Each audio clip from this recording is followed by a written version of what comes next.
Hi hello friends, ಎಲ್ಲರೂ ಹೇಗಿದ್ದೀರಾ? ಚೆನ್ನಾಗಿದ್ದೀರಾ? ನಾನು ಚೆನ್ನಾಗಿದ್ದೀನಿ, ನೀವು ಚೆನ್ನಾಗಿದ್ದೀರಾ ಅಂತ ಅಂದ್ಕೊತಿದ್ದೀನಿ. ಇವತ್ತೇನು ರೆಸಿಪಿ ಮಾಡ್ತಾಯಿದ್ದೀನಿ ಅಂದರೆ, ಇವತ್ತು ಬಂದು ನಮ್ಮ ಉತ್ತರ ಕರ್ನಾಟಕ ಸ್ಪೆಷಲ್ಲು ತಾಳಿಪಟ್ಟು ಮಾಡೋದು ಹೇಗೆ ಅಂತ ತೋರಿಸ್ತಾ ಇದ್ದೀನಿ. ನನಗೂ ಇದು ಫಸ್ಟ್ ಬರ್ತಿದ್ದಿಲ್ಲ ಫ್ರೆಂಡ್ಸ್, ಇದು ನಮ್ಮ ಮನೆಯವರಿಂದ ಕಲ್ತಿರೋದು, ನಮ್ಮ ಮನೆಯವ್ರು ನಂಗೆ ಹೇಳ್ಕೊಟ್ಟಿರೋದು. ಯಾಕಂದರೆ ನಮ್ಮ ಮನೆಯಲ್ಲೆಲ್ಲ ಮಾಡ್ತಿರ್ಲಿಲ್ಲ ತಾಳಿಪಟ್ಟು, ಹಾಗಾಗಿ ಅದೊಂದು ನಂಗೆ ಬರ್ತಿರಲಿಲ್ಲ. ಈಗ ನಮ್ಮ ಮನೆಯವ್ರು ಹೇಳ್ಕೊಟ್ಟಾಗಿಂದ ಸೂಪರಾಗಿ ಬರುತ್ತೆ, ರುಚಿ ಚೆನ್ನಾಗಿದೆ, ನನಗೆ ಇಷ್ಟ. ಹಾಗಾಗಿ ಆ ರೆಸಿಪಿ ನಾನು ನನ್ನ ಫ್ರೆಂಡ್ಸಿಗೂ ತಿಳಿಸ್ಬೇಕು ಅಂತ ನಾನು ಮಾಡ್ತಾಯಿದ್ದೀನಿ. ಅದಕ್ಕೆ ಏನೇನು ಬೇಕು ಅಂತ ತೋರಿಸ್ತೀನಿ. ತುಂಬ ಐಟಮ್ಸ್ ಬೇಕು ಇದಕ್ಕೆ. ಮೊದಲಿಗೆ ನೋಡ್ರಿ, ಇದು ಸಬ್ಬಸಿಗೆ ಸೊಪ್ಪು, ಇದು ಸೌತೆಕಾಯಿ. ಅಂದರೆ ಇದು ಮಾಮೂಲಿ ಸೌತೆಕಾಯಿ ಅಲ್ಲ, ಸೌತೆಕಾಯಿ ಅಂತ ಈ ಕಡೆ ಸಿಗುತ್ತೆ ಉತ್ತರ ಕರ್ನಾಟಕದ ಕಡೆ. ಅದು ಇದು ತಾಳಿಪಟ್ಟಿಗೆ ಅಂತಲೇ ಹಾಕ್ತಾರೆ, ತುಂಬ ಟೇಸ್ಟ್ ಚೆನ್ನಾಗಿ ಕೊಡುತ್ತೆ ಅನ್ನೋದಕ್ಕೋಸ್ಕರ. ಆ ಸೌತೆಕಾಯಿ, ಈರುಳ್ಳಿ, ಕ್ಯಾರೆಟು, ಕೊತ್ತಂಬರಿ ಸೊಪ್ಪು, ಕರಿಬೇವು. ನೋಡಿ ಎಷ್ಟು ಕಲರ್ಫುಲ್ಲಾಗಿದೆ, ಇದರಲ್ಲಿ ತುಂಬ ರುಚಿಯಾಗಿರುತ್ತೆ. ಆಮೇಲೆ ಕಡಲೆ ಹಿಟ್ಟು, ಜೀರಿಗೆನ ಪೌಡ್ರ್ ಮಾಡಿಟ್ಕೊಂಡಿದ್ದೀನಿ 1 ಸ್ಪೂನಷ್ಟು, 1 ಸ್ಪೂನ್ ಬಿಳಿ ಎಳ್ಳು ತೊಗೊಂಡಿದ್ದೀನಿ, 1 ಕಪ್ಪು ಜೋಳದ ಹಿಟ್ಟು ಹಾಕ್ಬೋದು, ಗೋಧಿ ಹಿಟ್ಟು ಹಾಕ್ಬೋದು, ಯಾವುದಾದ್ರೂ ಹಾಕ್ಬೋದು. ಇದು ಜೋಳದ ಹಿಟ್ಟು. ಆಮೇಲೆ ಮೇಯ್ನ್ ಬಂದು ಅಕ್ಕಿ ಹಿಟ್ಟು, 1 ಬೌಲ್ನಷ್ಟು ಅಕ್ಕಿ ಹಿಟ್ಟು ತೊಗೊಂಡಿದ್ದೀನಿ. ಆಮೇಲೆ ರುಚಿಗೆ ತಕ್ಕಷ್ಟು ಉಪ್ಪು, ಅರಿಶಿನ, ಓಂಕಾಳು ತೊಗೊಂಡಿದ್ದೀನಿ, ಜೀರ್ಣ ಆಗಲಿ ಅನ್ನೋಕ್ಕೋಸ್ಕರ ಓಂಕಾಳು ತೊಗೊಂಡಿದ್ದೀನಿ, ಅಜ್ವೈನ್ ಅನ್ನೋದು. ಆಮೇಲೆ ಇದಕ್ಕೆಲ್ಲ ಟೇಸ್ಟ್ ಬೇಕಲ್ಲ, ಬರೀ ಮೊಸರು ಜೊತೆ ತಿನ್ಬೋದು ಸೂಪರಾಗಿ. ಹಾಗಾಗಿ ಇದನ್ನು ರುಬ್ಕೊಳ್ಳೋಕ್ಕೋಸ್ಕರ ಕೊತ್ತಂಬರಿ ಸೊಪ್ಪು ಮತ್ತು ಇನ್ನೊಂದು ಸ್ಪೂನಷ್ಟು ಜೀರಿಗೆ ತೊಗೊಂಡಿದ್ದೀನಿ, ಶುಂಠಿ, ಕರಿಬೇವು, ಹಸಿಮೆಣ್ಸಿನ್ಕಾಯಿ, ಬೆಳ್ಳುಳ್ಳಿ, ಇವನ್ನ ಮಿಕ್ಸಿ ಮಾಡಿ ಹಾಕ್ತೀನಿ. ಪೇಸ್ಟ್ ಮಾಡಿ ಹಾಕಿದ್ರೆ ಚೆನ್ನಾಗಿ ಒಂದಕ್ಕೊಂದು ಹೊಂದ್ಕೊಳ್ಳುತ್ತೆ ಅನ್ನೋದಕ್ಕೋಸ್ಕರ ಪೇಸ್ಟ್ ಮಾಡಿ ಹಾಕ್ತೀನಿ. ಬನ್ನಿ ಇದನ್ನು ನಾವು ಫಸ್ಟ್ ಪೇಸ್ಟ್ ಮಾಡ್ಕೊಳ್ಳೋಣ. ನೋಡಿ ಫ್ರೆಂಡ್ಸ್, ಈ ಥರ ಪೇಸ್ಟ್ ಮಾಡ್ಕೊಬೇಕು, ಅಂದರೆ ಚೆನ್ನಾಗಿ ಎಲ್ಲದರಲ್ಲೂ ಮಿಕ್ಸ್ ಆಗುತ್ತೆ ಅನ್ನೋದಕ್ಕೋಸ್ಕರ. ತರ್ತರೆಗೂ ಮಾಡ್ಕೊಬೋದು, ಆದರೆ ತಟ್ಟಕ್ಕೆ ಚೆನ್ನಾಗಾಗಲಿ ಅನ್ನೋಕ್ಕೋಸ್ಕರ ಈ ಥರ ರುಬ್ಕೊಂಡಿದ್ದೀನಿ ನಾನು. ಈಗ ಮಾಡೋದು ಹೇಗೆ ಅಂತ ತೋರಿಸ್ತೀನಿ. ಫಸ್ಟ್ ಹಿಟ್ಟನ್ನು ಕಲ್ಸ್ಕೊಬೇಕಲ್ಲ, ಕಲ್ಸೋದು ತೋರಿಸ್ತೀನಿ. ಸ್ವಲ್ಪ ದೊಡ್ಡಕ್ಕಿರೋ ಪಾತ್ರೆ ತೊಗೊಳ್ಳೋಣ, ಯಾಕಂದರೆ ಮಿಕ್ಸ್ ಮಾಡೋಕ್ಕೆ ಚೆನ್ನಾಗಾಗುತ್ತೆ ಅನ್ನೋದಕ್ಕೋಸ್ಕರ. ನಾನು ದೊಡ್ಡ ಬಾಣಲಿ ತೊಗೊಂಡಿದ್ದೀನಿ, ಚೆನ್ನಾಗಿ ಅನ್ಸುತ್ತೆ, ಕಲ್ಸೋದಕ್ಕೆ ಈಸಿ ಆಗಲಿ ಅನ್ನೋದಕ್ಕೋಸ್ಕರ. ಈಗ ಇದಕ್ಕೆ ನಾನು ಅಕ್ಕಿ ಹಿಟ್ಟು ಹಾಕ್ಕೊತಾ ಇದ್ದೀನಿ ಫಸ್ಟಿಗೆ.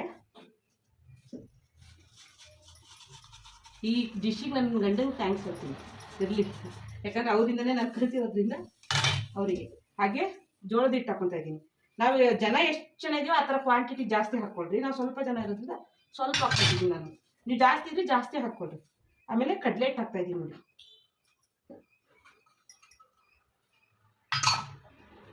ಈಗ ಫ್ರೆಂಡ್ಸ್, ನಾನು ಹೇಳ್ಕೊಟ್ಟಿದ್ದಂದ್ರೆ ಈ ಶಿವಮೊಗ್ಗ ಕಡೆ ಎಲ್ಲ ಇದೆಲ್ಲ ಮಾಡಲ್ಲ, ನಮ್ಮ ಮನೇಲಿ ಇವ್ರು ಮಾಡಲ್ಲ. ಅದಕ್ಕೆ ನಾನು ನಮ್ಮಮ್ಮ ಮಾಡಿದ್ದನ್ನ ನೋಡಿದ್ದೆ, ಏನೇನು ಹಾಕ್ತಾರೆ ಏನು ಎಂತ ಅಂತ. ನಂಗೆ ಇದಂದ್ರೆ ಇಷ್ಟ, ಅದಕ್ಕೆ ನಾನು ಇವ್ರಿಗೆ ಈ ಥರ ಹಿಂಗೆ ಮಾಡ್ಬೇಕಂತ ನಾನು ಹೇಳ್ಕೊಟ್ಟೆ. ಇವಳು ಅದಕ್ಕೆ ಹಂಗೆ ಮಾಡ್ತಾವೆ, ನಂಗೆ ಇಷ್ಟ ಅಂತ. ನೋಡೋಣ ಹೇಗೆ ಬರುತ್ತಂತ. ಯಾಕೆ ಎಷ್ಟೆಲ್ಲ ಮಾಡಿದ್ದೀನಿ. ಈಗ ಸಬ್ಬಸಿಗೆ ಸೊಪ್ಪು ಹಾಕ್ಕೊತಾ ಇದ್ದೀನಿ, ಹಾಗೆ ಕೊತ್ತಂಬರಿ ಹಾಕ್ಕೊತಾ ಇದ್ದೀನಿ. ಮೇಯ್ನ್ ಇಂಗ್ರೀಡಿಯೆಂಟ್ಸ್ ಈ ಸೌತೆಕಾಯಿ, ಹಾಗೆ ಈರುಳ್ಳಿ ಹಾಕ್ಕೊತಿದ್ದೀನಿ, ಕ್ಯಾರೆಟ್ ಹಾಕ್ಕೊತಾ ಇದ್ದೀನಿ ನೋಡಿ, ಕರಿಬೇವು ಹಾಕ್ಕೊಂಡೆ,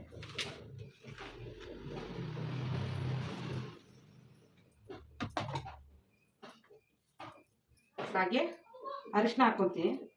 ಇದು ಕಲರಿಗೆ ಅರಿಶಿನ ಹಾಕೋದು, ಸ್ವಲ್ಪ ಕಲರು ಗ್ರೀನು ಮತ್ತು ಎಲ್ಲೋ ಸೇರಿದ್ರೆ ಚೆನ್ನಾಗಾಗುತ್ತೆ ಅಂತ. ರುಚಿಗೆ ತಕ್ಕಷ್ಟು ಉಪ್ಪು ಹಾಕ್ತಾ ಇದ್ದೀನಿ, ಅಜ್ವೈನ್ ಹಾಕ್ಕೊತಾ ಇದ್ದೀನಿ, ಹಾಗೆ ಜೀರಿಗೆ ಪೌಡ್ರ್ ಹಾಕ್ತಾ ಇದ್ದೀನಿ ನೋಡಿ. ಇದು ಚೆನ್ನಾಗಿರುತ್ತೆ ಟೇಸ್ಟ್ ಅನ್ನೋದಕ್ಕೆ. ಎಲ್ಲ ಹಾಕಿ ಒಂದ್ಸಲ ಮಿಕ್ಸ್ ಮಾಡ್ಕೊಳ್ಳೋದು ಅಷ್ಟೇ. ಈಗ ಪೇಸ್ಟ್ ಹಾಕ್ತಿದ್ದೀನಿ.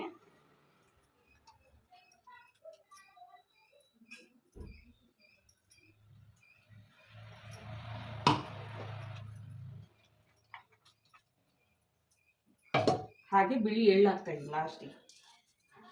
ಈಗ ನಾವು ಇದನ್ನ ಎಲ್ಲದನ್ನು ಚೆನ್ನಾಗಿ ಕಲಿಸ್ಕೊಳ್ಳೋಣ, ಯಾಕಂದ್ರೆ ನೀರು ನೋಡ್ಕೊಬೇಕಲ್ಲ, ಸೊಪ್ಪಲ್ಲೆಲ್ಲ ನೀರಿರುತ್ತೆ. ಹಾಗಾಗಿ ನೋಡ್ಕೊಂಡು ಹಾಕಬೇಕು, ಬೇಡ ಅಂದರೆ ಬೇಡ ಆಗುತ್ತೆ, ಬೇಕು ಅಂದರೆ ಸ್ವಲ್ಪ ಹಾಕೋಕೆ ಬರುತ್ತೆ ಅಷ್ಟೇ. ಎಲ್ಲದನ್ನು ಒಂದಕ್ಕೊಂದು ಚೆನ್ನಾಗಿ ಮಿಕ್ಸ್ ಮಾಡ್ಕೊಬೇಕು.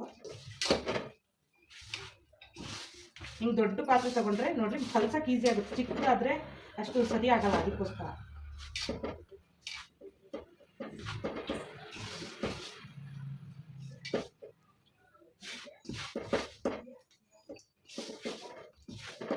ಒಂದು ಸ್ವಲ್ಪ ನೀರು ಬೇಕಾಗುತ್ತೆ ಅಷ್ಟೇ.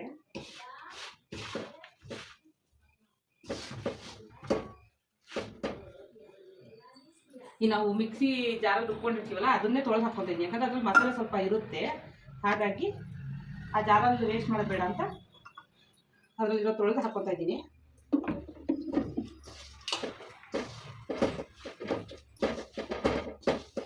ನಾವು ರೊಟ್ಟಿ ತಟ್ಟೋ ಹದ ನಾರ್ಮಲ್ ಆಗಿ ಹೇಗೆ ಬೇಕೋ ಆ ಥರ ಇದು ಮಾಡ್ಕೊಳ್ಬೋದು. ಈ ಹದಕ್ಕೆ ಕಲ್ಸ್ಕೊಂಡ್ರೆ ಸಾಕು ನೋಡಿ ಫ್ರೆಂಡ್ಸ್. ಇನ್ನು ತೆಳ್ಳಗೆ ಮಾಡ್ಕೊಂಡ್ರೆ ಹಿಂಗೆ ಬಂದು ನೋಡಿ ಇಷ್ಟು ಈ ಥರ ಮಾಡ್ಕೊಂಡ್ರೆ ತಟ್ಟಕ್ಕೆ ಈಸಿಯಾಗಿರುತ್ತೆ. ಅದಕ್ಕೋಸ್ಕರ ಇಷ್ಟಿದ್ರೆ ಸಾಕು. ಇಲ್ಲ ನಂಗೆ ತಟ್ಟಕ್ಕೆ ಬರಲ್ಲ ಅನ್ನೋರು ಇದಕ್ಕೆ ಇನ್ನೊಂದು ಚೂರು ನೀರು ಆ್ಯಡ್ ಮಾಡಿಕೊಂಡು ಸ್ವಲ್ಪ ತೆಳ್ಳಗೆ ದೋಸೆ ಹಿಟ್ಟಿನ ಹದ ಮಾಡಿಕೊಂಡು, ಅಂದರೆ ಊತಪ್ಪ ಈ ಥರ ಮಾಡ್ಕೊತೀವಲ್ಲ ಆ ಥರನೂ ಹಾಕ್ಕೊಂಡು ಮಾಡ್ಕೊಬೋದು. ದೋಸೆ ಅದು ಚೆನ್ನಾಗೇ ಬರುತ್ತೆ, ತೆಳ್ಳಗೆ ಹಾಕ್ಕೊಬೇಕಷ್ಟೇ. ಅದು ಬಿಟ್ಟರೆ ಸೂಪರಾಗಿ ಬರುತ್ತೆ. ಹಿಟ್ಟು ಡ್ರೈ ಆಗಬಾರ್ದು ಅಂತೇಳಿ ಮೇಲೆ ಒಂದು ಸ್ಪೂನಷ್ಟು ಎಣ್ಣೆ ಹಾಕ್ತಾಯಿದ್ದೀನಿ ನಾನು. ಯಾಕಂದರೆ ಹಿಟ್ಟು ಒಂದು 5 ನಿಮಿಷ ನೆನೆಯಕ್ಕೆ ಇಡ್ತೀವಿ. ಹಾಗಾಗಿ ಈ ಥರ ಎಣ್ಣೆ ಹಾಕಿಟ್ರೆ ಹಿಟ್ಟು ಡ್ರೈ ಆಗಲ್ಲ, ಚೆನ್ನಾಗಿರುತ್ತೆ. ನಾವು ತಟ್ಕೊಳಕ್ಕೆ ಈಸಿ ಆಗುತ್ತೆ. ಈಗ ಇದನ್ನೊಂದು 5 ನಿಮಿಷ ನೆನೆಯಕ್ಕೆ ಇಡ್ತೀನಿ. ಆಮೇಲೆ ಮಾಡೋದು ಹೇಗೆ ಅಂತ ತೋರಿಸ್ತೀನಿ. ತುಂಬ ರುಚಿಯಾಗಿರುತ್ತೆ. ಯಾವ ಚಟ್ನಿ ಗಿಟ್ನಿ ಏನು ಬೇಡ. ಚೂರು ಮೊಸರಿದ್ರು ತಿನ್ಬೋದು, ಇಲ್ಲಾಂದ್ರೆ ಹಾಗೇನೂ ತಿನ್ಬೋದು. ಅರ್ಜೆಂಟಿಗೆ ಮಕ್ಕಳಿಗೆಲ್ಲ ಈ ಥರ ಮಾಡಿಕೊಟ್ರೆ ಸುಮ್ಮನೆ ಹಂಗೆ ರೋಲ್ ಥರ ಮಾಡಿ ಒಂದು ಬೆಣ್ಣೆ ಗಿಣ್ಣೆ ಚೂರು ಇಟ್ಟು ಬಿಸಿ ಬಿಸಿ ಮಾಡಿದ್ದು ಬೆಣ್ಣೆನೋ ತುಪ್ಪನೋ ಹಾಕೊಟ್ಬಿಟ್ರೆ ಸುಮ್ಮನೆ ತಿಂತಾರೆ ನೋಡಿ. ಈ ರೀತಿ ನೆನಿತಾ ಇರಲಿ, ಒಂದು 5 ನಿಮಿಷ ನೆನೆಯಕ್ಕೆ. ದೊಡ್ಡ ಪಾತ್ರೆ ತೊಗೊಂಡ್ರೆ ಈಸಿ ಆಗುತ್ತೆ ಕಲ್ಸಕ್ಕೆ. ಚಿಕ್ಕದ್ರಲ್ಲಿ ಹಿಂಗೆ ಅನ್ನೋದಕ್ಕಿಂತ ಬೇಡ ಅಂತ ಅಷ್ಟೇ. ಈಗ ನೆನೆಯಕ್ಕೆ ಹಾಕಿರ್ತಾ ಇದ್ದೀವಿ. ಬಟರ್ ಪೇಪರ್ ಮೇಲೂ ತಟ್ಟಬೋದು, ಇಲ್ಲಾಂದ್ರೆ ಮನೇಲಿ ಕಾಟನ್ ಬಟ್ಟೆ ಇದ್ರೆ ಕಾಟನ್ ಬಟ್ಟೆಯಲ್ಲಿ ತಟ್ಟಿದ್ರೆ ಈಸಿಯಾಗಿ ಬರುತ್ತೆ. ಫಸ್ಟ್ ಟೈಮ್ ಮಾಡೋರಿಗೆ ಇದು ಈಸಿ, ಇದು ಹೆಲ್ಪ್ ಆಗುತ್ತೆ ಅನ್ನೋದಕ್ಕೋಸ್ಕರ ಕಾಟನ್ ಬಟ್ಟೆ ಮೇಲೆ ತಟ್ಟಿ ಆರಾಮಾಗಿ ತವದ ಮೇಲೆ ಹಾಕೋದು. ನಾನು ಹೇಗೆ ಅಂತ ತೋರಿಸ್ತೀನಿ. ಈಗ ತಟ್ಟೋದು ತೋರಿಸ್ತೀನಿ. ಫಸ್ಟು ಕೈಗೆ ಸ್ವಲ್ಪ ನೀರು ಇಟ್ಕೊಳ್ಳೋಣ. ನೀರು ಇಟ್ಕೊಂಡ್ರೆ ಈಸಿಯಾಗಿ ಆಗುತ್ತೆ ಅನ್ನೋದಕ್ಕೋಸ್ಕರ ಸ್ವಲ್ಪ ನೀರು ಇಟ್ಕೊತಾ ಇದ್ದೀನಿ ನಾನು. ನೀರು ಇದು ಮಾಡ್ಬೋದು. ಸ್ವಲ್ಪ ಎಣ್ಣೆನ ಇದು ಬಟ್ಟೆ ಮೇಲೆ ಹಚ್ತಾ ಇದ್ದೀನಿ ನೋಡಿ ನಾನು. ಕಾಟನ್ ಬಟ್ಟೆ ಇದು ಈಸಿ ಆಗುತ್ತೆ. ಈ ತರ ಉಂಡೆ ಮಾಡ್ಕೊಳ್ಳೋದು. ಇದು ಉಂಡೆ ಮಾಡ್ಕೊಳ್ಳೋಕ್ಕಿಂತ ಮುಂಚೆ ಫಸ್ಟ್ ಇಲ್ಲಿ ನಾವು ತವಾನ ಕಾಯಕ್ಕೆ ಇಟ್ಬಿಡೋಣ. ಅದು ಆಗಿಟ್ಬಿಟ್ರೆ ತಕ್ಷಣ ಹಾಕೋದು ತೋರಿಸ್ತೀನಿ ನಾನು. ಅದಕ್ಕೋಸ್ಕರ ಮಾಮೂಲಿ ಮಾಡೋರಿಗಂತೂ ಬಂದೇ ಬರುತ್ತೆ ಕ್ಲೀನಾಗಿ. ತವಾ ಕಾಯ್ತಾ ಇರಲಿ ನೋಡಿ. ಈ ತರ ತಟ್ಕೊಳ್ಳೋಣ. ಇದು ಎಂತ ಬರ್ಲಿದವರು ಸತ ಮಾಡ್ಬೋದು. ಅಪ್ಪು ಮಾಡ್ತಾರೆ ಈ ತರ ತಟ್ಟೋದಾದ್ರೆ. ಈ ತರ ಬಟ್ಟೆಲಿ ಇಟ್ಟು ಮಾಡೋದಾದ್ರೆ ತುಂಬಾ ಈಸಿಯಾಗಿ ಬರುತ್ತೆ. ದಪ್ಪಕ್ಕೂ ಮಾಡ್ಕೊಬೋದು, ತೆಳ್ಳಗೆ ಮಾಡಿದಷ್ಟು ಚೆನ್ನಾಗಿರುತ್ತೆ.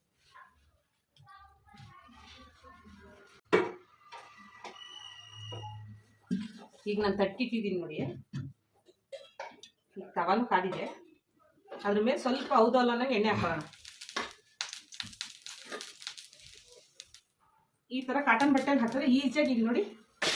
ಈಗ ಹಾಕ್ಬಿಟ್ಟು ಸ್ವಲ್ಪ ಬಿಟ್ಟರೆ ನಾವು ಕಷ್ಟಪಟ್ಟು ತೆಗಿಯೋದೇ ಬರಲ್ಲ. ಈಗ ಈಸಿಯಾಗಿ ತೆಗಿಬೋದು ನೋಡಿ, ಎಷ್ಟು ಈಸಿಯಾಗಿ ಬಂತು.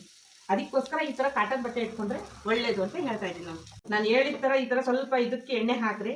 ಎಣ್ಣೆ ತುಪ್ಪ ಬೆಣ್ಣೆ ಏನಾದರೂ ಹಾಕ್ಬೋದು. ನಾನು ಎಣ್ಣೆ ಹಾಕ್ತಾ ಇದ್ದೀನಿ, ಸೂಪರಾಗಿ ಬರುತ್ತೆ. ಈಗ ಒಂದು ಸ್ವಲ್ಪ ಬೆಂದಿದ್ದ ಕೂಡಲೇ ತಿರುಗಿ ಹಾಕೋಣ.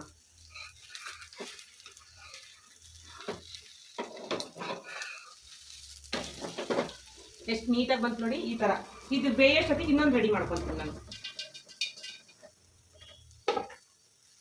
ಸೇಮ್ ಅದೇ ಥರನೇ ಇದನ್ನು ತಡ್ಕೊಂಡ್ಬಿಡ್ತಿದ್ದೀನಿ.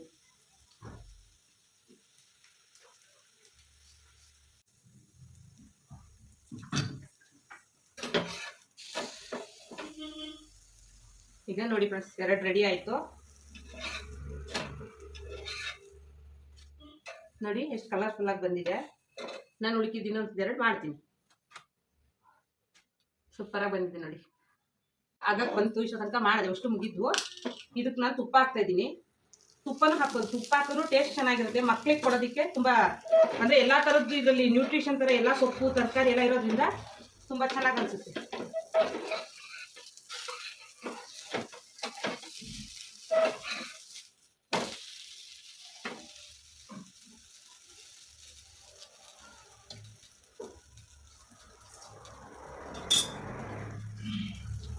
ಈ ಥರ ತುಪ್ಪ ಎಲ್ಲ ಹಾಕ್ಕೊಟ್ರೆ ಮಕ್ಕಳು ಹೆಲ್ತಿಯಾಗಿರ್ತಾರೆ. ನಾನು ಹೇಳೋದು ಮಾತ್ರ ಮನೆಯಲ್ಲೇ ಆದಷ್ಟು ನಮ್ಮ ಕೈಲಿ ಎಷ್ಟಾಗುತ್ತೆ ಅಷ್ಟು ಮಕ್ಕಳಿಗೆ ಮನೆಯಲ್ಲೇ ಚೆನ್ನಾಗಿರೋದು ಮಾಡ್ಕೊಡಿ. ಆಗಲ್ಲ ಅಂತ ಹೇಳೋದು ಬೇಡ. ಅದಕ್ಕೋಸ್ಕರ ನೋಡಿ ಫ್ರೆಂಡ್ಸ್, ಇಷ್ಟು ಮಾಡಿದ್ದೀನಿ ನೋಡಿ. ಎಷ್ಟಾಯ್ತು ನೋಡಿ, ಎಷ್ಟು ಚೆನ್ನಾಗಿದೆ. ಹೆಲ್ತಿಯಾಗಿ ನಮ್ಮ ಮನೆಯವ್ರಿಗೆ ಇಷ್ಟಪಟ್ಟು ತಿಂತಾರೆ. ಹಾಗಾಗಿ ನಮ್ಮ ಮನೆಯವ್ರಿಗೆ ಇಷ್ಟ. ಅವರಿಗೋಸ್ಕರನೇ ಕಲ್ತಿದ್ದೀನಿ ನಾನು. ಅವ್ರು ಯಾವಾಗಲೂ ಹೇಳ್ತಿರ್ತಾರೆ ಅನ್ನೋದಕ್ಕೆ.